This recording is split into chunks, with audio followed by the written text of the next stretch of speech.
Welcome to Lavanya's life style. Friends, ఎప్పటిలాగే ఈరోజు కూడా ఒక మంచి డివోషనల్ వీడియోతో మీ ముందుకు వచ్చేసానండి. ఫ్రెండ్స్, ఈరోజు మనం చూసుకునే వీడియో ఏంటి అంటే శ్రీరామనవమి పూజా విధానం. శ్రీరామనవమి రోజు సీతారాముల్ని ఎలా పూజించుకోవాలి, అలాగే శ్రీరామనవమి రోజు ఏ పుష్పాలతో మనం సీతారాముల్ని పూజించాలి, అలాగే శ్రీరామనవమి నైవేద్యాలు ఏమిటో ఈరోజు మనం ఈ వీడియోలో చాలా క్లియర్గా తెలుసుకుందాం. పదండి.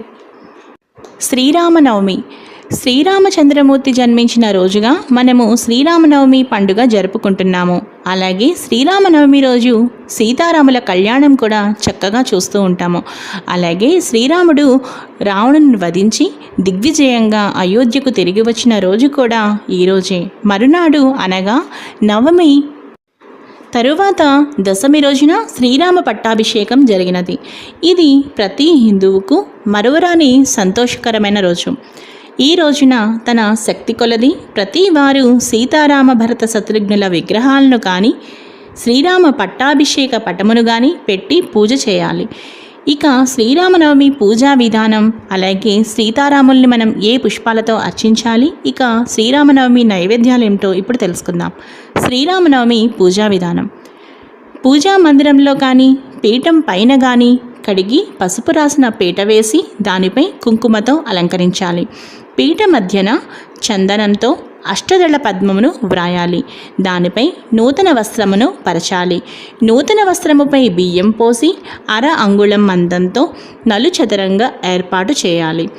పీట మధ్యలో కలశం ఏర్పాటు చేయాలి. కలశము గంధ పుష్పాక్షతలతో పూజించి దాని చుట్టూ అష్టదిక్పాలకులను, నవగ్రహములను, అధిదేవత ప్రత్యధి దేవత సహితముగా ఆవాహన చేసి మండపారాధన చేయవలను. పూజా మండపమునకు 4 ప్రక్కల అరటి పిలకలు లేదా చెరుకు గడలు కట్టి పూలతోనూ మామిడాకులతోనూ అలంకరించాలి. పూజ జరిగే పందిరికి స్తంభాలు, కొబ్బరి ఆకులు, అరటి బోదెలు కట్టి మామిడి తోరణాలతో అలంకరించవలను. తరువాత పురుష సూక్త సహితముగా శ్రీరామచంద్రమూర్తిని పరివార సమేతముగా పూజ చేయాలి.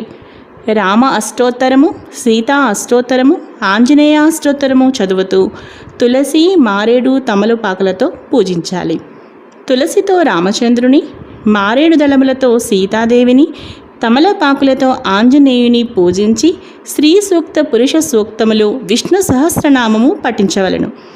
నైవేద్యం: చక్కెర పొంగలి, మామిడి పండ్లు, చెరకు ముక్కలు, పానకము, వడపప్పుతో నైవేద్యమిచ్చి కర్పూర హారతి నీయవలను.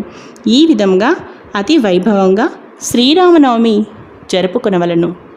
చూసారు కదా ఫ్రెండ్స్, శ్రీరామనవమి పూజా విధానం. ఈరోజు ఈ వీడియో మీ అందరికీ బాగా నచ్చింది అనుకుంటున్నాను. ఈ వీడియో మీ అందరికీ బాగా నచ్చినట్లయితే ఈ వీడియోని లైక్ చేయండి, షేర్ చేయండి. అలాగే మీ ఫ్రెండ్స్కి, ఫ్యామిలీ మెంబర్స్కి తప్పకుండా షేర్ చేయండి. అలాగే లావణ్యాస్ లైఫ్ స్టైల్ ఛానల్ని మీరు ఇప్పటిదాకా సబ్స్క్రైబ్ చేసుకుని ఉండకపోతే తప్పకుండా సబ్స్క్రైబ్ చేసుకోండి.